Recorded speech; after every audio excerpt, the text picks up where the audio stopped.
인종차별이 서양에만 존재한다고 생각하시나요? 다시 생각해보세요. 몇 년 전 점점 더 인종적으로 다양해지고 있는 나라 한국에서 있었던 일입니다.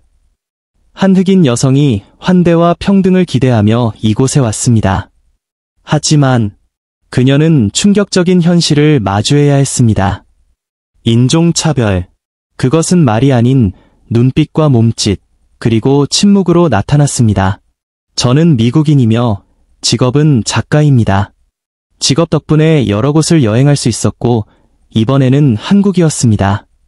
저는 일과 휴가를 겸한 여행으로 가족과 함께 서울에 왔습니다. 호텔은 미리 예약해 두었습니다. 도심 한가운데 위치한 조용하고 고급스러운 곳이었죠. 처음으로 방문하는 한국이라 정말 설렜습니다. 새로운 문화를 탐험하고 재충전하며 운이 좋다면 사랑하는 사람들과 잊지 못할 휴가를 보내기를 기대했습니다. 하지만 제게는 늘 따라다니는 것이 하나 있었습니다. 그건 짐이 아니라 제 피부색이었습니다. 미국에서는 그런 시선과 편견에 익숙해져 있었습니다. 저는 그것을 흘려넘기는 법을 배웠습니다. 마음의 상처로 박히지 않도록 말이죠. 하지만 제가 명백히 다른 존재가 되는 낯선 나라에서는 무엇이 저를 기다리고 있을지 알 수 없었습니다. 그날 저희는 호텔 카페에 앉아 있었습니다. 조용한 공간, 깨끗한 테이블과 의자, 정중한 직원들. 저는 휴대폰을 보며 다음날 계획을 세우고 있었습니다. 그때 옆 테이블에서 나지막한 웃음소리와 함께 영어 한마디가 들려왔습니다. 여기는 상류층을 위한 호텔인 줄 알았는데, 원래 백인 비즈니스맨들만 오던 곳 아니었나. 누가 저 사람들한테 여긴 아무나 오는 곳이 아니라고 말 안 해줬나 봐. 누구를 두고 하는 말인지 돌아보지 않아도 알 수 있었습니다. 그곳에 저와 같은 피부색을 가진 사람은 아무도 없었으니까요. 저는 가만히 앉아 있었습니다. 커피는 점점 식어갔습니다. 가슴이 뜨거워졌다가 이내 텅 비어버렸습니다. 그들은 제 이름을 부르지 않았습니다. 저를 똑바로 쳐다보지도 않았습니다. 그럴 필요가 없었죠. 스쳐 지나가는 눈짓 하나, 툭 던지는 비꼬는 말 한마디만으로도 저는 보이지 않으면서도 너무나도 눈에 띄는 존재가 된 기분이었습니다. 저는 제가 강한 사람이라고 생각했었습니다. 하지만 그 순간 저는 그저 자리에서 일어나 사라져 버리고 싶을 뿐이었습니다. 부끄러워서가 아니었습니다. 제가 이곳에 속하지 않는다고 믿도록 만들어졌기 때문입니다. 저는 백인 여성인 동료와 함께 호텔 카페에 앉아 있었습니다. 우리가 일정을 확인하고 있는데 옆 테이블에 앉은 두 남자가 영어로 말하기 시작했습니다. 이런 손님은 받지 않는 곳인 줄 알았는데 놀랍군. 이 호텔에 흑인도 들여보내다니? 아무도 저를 똑바로 쳐다보지 않았습니다. 아무도 손가락질하거나 제 이름을 부르지 않았습니다. 하지만 저는 분명히 알았습니다. 눈길 없는 시선으로 제가 보여지고 있다는 것을. 저는 아무 말도 하지 않았습니다. 제 동료도 침묵했습니다. 그녀는 어색하게 저를 돌아보았습니다. 그녀가 무슨 생각을 하는지 알 수 있었습니다. 설마 이게 진짜 일어나는 일이라고? 두 남자 중 한 명이 일어나 프런트 데스크로 걸어갔습니다. 그는 몸을 숙여 여직원에게 무언가 말했습니다. 잠시 후 그녀는 저를 힐끗 쳐다보더니 아무 일 없다는 듯이 고개를 돌렸습니다.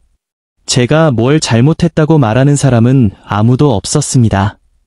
나가라고 말하는 사람도 없었습니다. 하지만 저는 분명히 느꼈습니다. 제가 이곳에서 환영받지 못한다는 것을.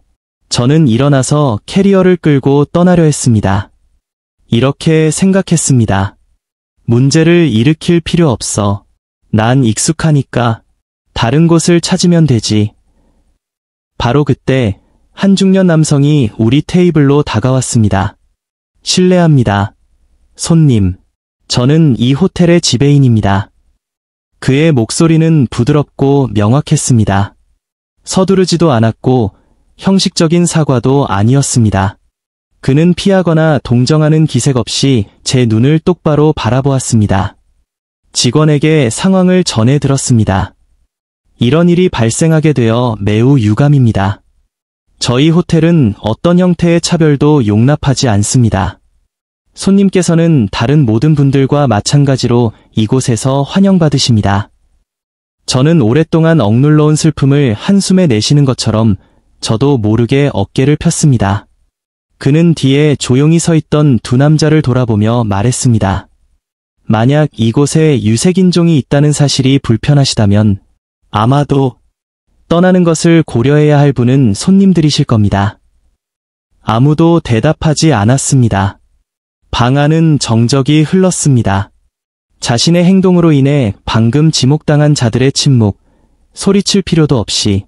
하지만 그날 처음으로 누군가 나를 위해 그 침묵을 깼다. 큰 소리는 필요 없었다. 차분하고 명확한 단 하나의 목소리만으로도 내게 말하기엔 충분했다. 당신이 문제가 아닙니다. 당신은 인간입니다. 그리고 나는 고통 때문이 아니라 마침내 한 사람으로서 보여졌다는 사실 때문에 눈물을 흘렸다. 저는 그저 평범한 사람이 되고 싶었을 뿐인데 여기선 그게 너무 과한 욕심이었나 봅니다. 호텔에 들어섰을 때 저는 특별할 게 없다고 생각했습니다. 예약도 했고 확인서도 있었습니다. 저는 그저 몇몇 친구들과 함께 여행 온 흑인 여행객일 뿐이었습니다. 체크인을 기다리며 앉아있는데 프런트 데스크에서 날아온 그 눈빛을 보았습니다. 아무 말도 없었습니다. 오직 눈빛뿐. 마치 당신이 여기서 뭘 하는 거죠? 라고 묻는 듯한 소리 없는 질문이었습니다. 곧 백인 손님 한 분이 카운터로 다가왔습니다. 그들은 나지막한 목소리로 무언가 이야기를 나누었습니다. 들리지는 않았습니다. 하지만 느낄 수는 있었습니다. 마치 누군가 제 어깨를 짓누르는 것처럼 선명하게. 그러고 나서 프런트 직원이 제게 말했습니다. 혹시 불편하시면 저희 호텔은 무료 취소 정책이 있습니다. 원하신다면 예약 취소를 도와드릴 수 있습니다. 저는 쓴웃음을 지었습니다. 제가 불편하다고 말한 적 없는데요. 당신들은 어떻습니까? 그녀는 대답하지 않았습니다. 그저 고개를 숙였다가 다가오는 관리인 쪽을 쳐다볼 뿐이었습니다. 관리인은 깊이 고개를 숙였습니다. 불편한 경험을 드려 죄송합니다. 다시는 이런 일이 반복되도록 둔다면 제 자신을 용서할 수 없을 겁니다. 객실을 업그레이드해 드리겠습니다. 추가 비용은 없습니다. 그리고 혹시 다른 도움이 필요하시면 언제든 말씀해 주십시오. 그의 목소리는 나지막했지만 떨림은 없었습니다. 그의 옆에서 여직원은 고개를 더욱 깊이 숙인 채 감이 들지도 못하고 있었습니다. 저는 놀랐습니다. 아무것도 증명할 필요 없이 신뢰받는다는 것에 익숙하지 않았습니다. 누군가 내가 상처받았다는 사실을, 그리고 그것이 잘못되었다는 것을 인정해주는 일에도 익숙하지 않았습니다. 관리인은 불평했던 사람들을 향해 돌아섰습니다. 저희 호텔은 피부색에 상관없이 모든 분을 환영합니다. 만약 이 점에 동의하지 않으신다면 떠나셔도 좋습니다. 그들은 반응하지 않았다. 그들은 아무 말도 할 필요가 없었다. 왜냐하면 그때 모든 시선이 그들을 향하고 있었기 때문이다. 예전에 그들이 나를 보던 것처럼. 내가 프런트를 떠나려 할 때 매니저가 덧붙였다. 그의 목소리는 어딘가 매여 있었다. 저는 그저 고객님께서 한국에서 편안하시기를 바랄 뿐입니다. 한국 사람들이 다 그렇다고 생각하지 마세요. 저는 한 개인입니다. 그리고 저는 다른 사람을 한 개인으로서 존중하고 싶습니다. 나는 아무 말 없이 돌아섰다. 말을 하면 목소리가 터져나올까 봐 두려웠기 때문이다. 나는 해결되어야 할 문제로 취급받는 것에 너무나 익숙해져서 누군가 나를 보호받아야 할 인간으로 여겨주었을 때 그 감정을 어떻게 감당해야 할지 알 수 없었다. 내 인생에서 단 한 번이라도 내가 왜 이곳에 있을 자격이 있는지를 설명하지 않아도 되기를 바랐다. 그리고 그날 내가 그럴 필요가 없게 만들어준 사람이 있었다. 단 한 사람. 하지만 나에게는 그것만으로도 너무나 충분했다. 특별 대우를 바라는 게 아닙니다.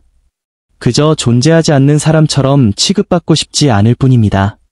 나는 준비가 되어 있었다. 여행 가방이 아니라 마음의 준비가. 나는 무시당하고 오해받고 의심받을 준비가 되어 있었다. 일종의 자기방어 기제처럼.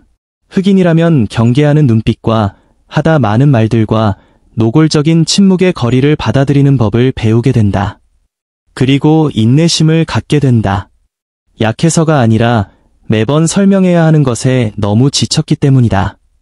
나는 인종차별이 몇몇 나쁜 개인들의 행동일 뿐이라고 생각했었다. 하지만 나는 깨닫기 시작했다. 가장 고통스러운 것은 차가운 시선 하나가 아니라 방 안의 모든 사람이 보내는 암묵적인 동의의 침묵이라는 것을. 그것은 굳이 말로 표현될 필요가 없었다. 나는 느낄 수 있었으니까. 나는 첫날부터 다르게 대우받았다. 나는 아무 잘못도 하지 않았다. 나는 그저 그곳에 있었을 뿐이다.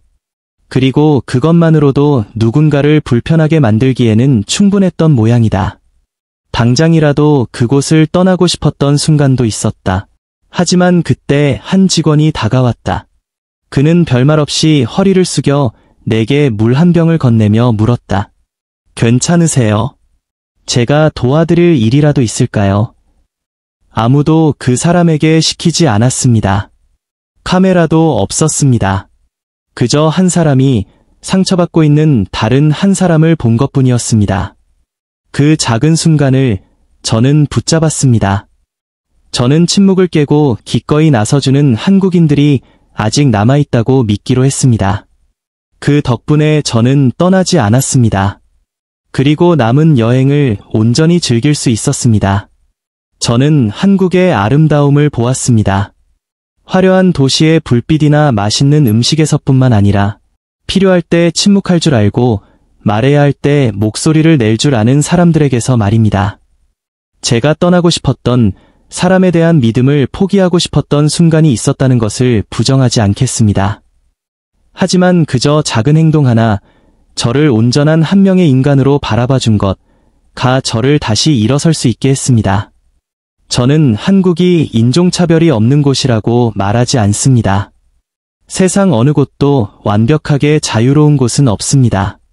하지만 이것만은 말할 수 있습니다. 이곳에서 저는 불의를 알아보고 외면하지 않기로 선택하는 사람들을 만났습니다. 저는 사랑받을 필요는 없습니다. 그저 한 명의 인간으로 보여지기를 바랄 뿐입니다.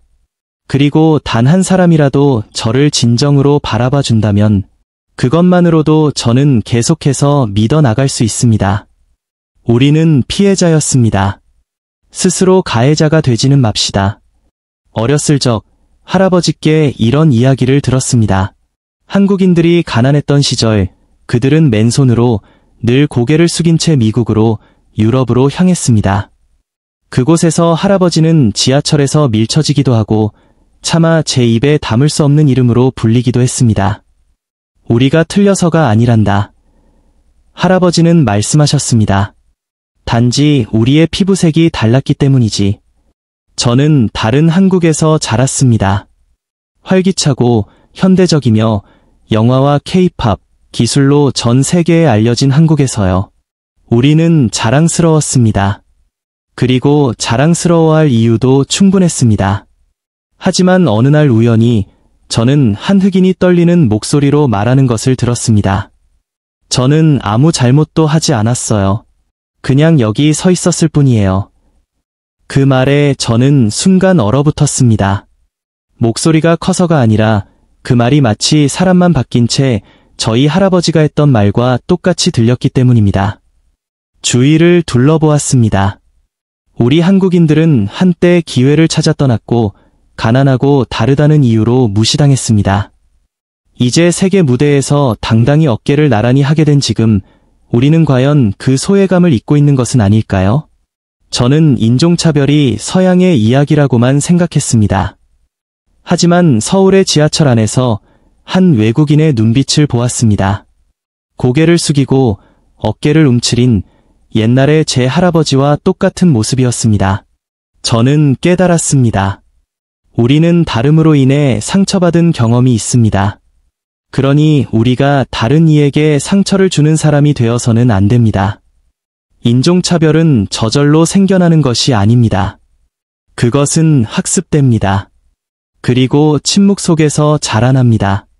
그리고 바로 우리, 과거에 고통받았던 우리가 그것을 멈출 수 있는 사람들일지도 모릅니다.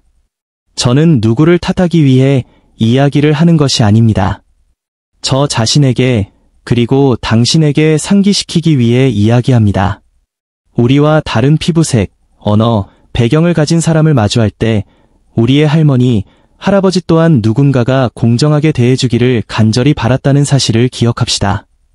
인종차별은 하룻밤 사이에 사라지지 않습니다. 하지만 한 사람이 한 국가가 진실을 마주하고 더 친절해지기를 선택할 때 사라지기 시작합니다. 제 이야기에 귀 기울여 주셔서 감사합니다. 만약 이 이야기가 당신의 마음에 닿았다면 공유해 주세요. 저를 위해서가 아닙니다. 여전히 존재하지 않는 사람처럼 여겨지는 이들을 위해서입니다.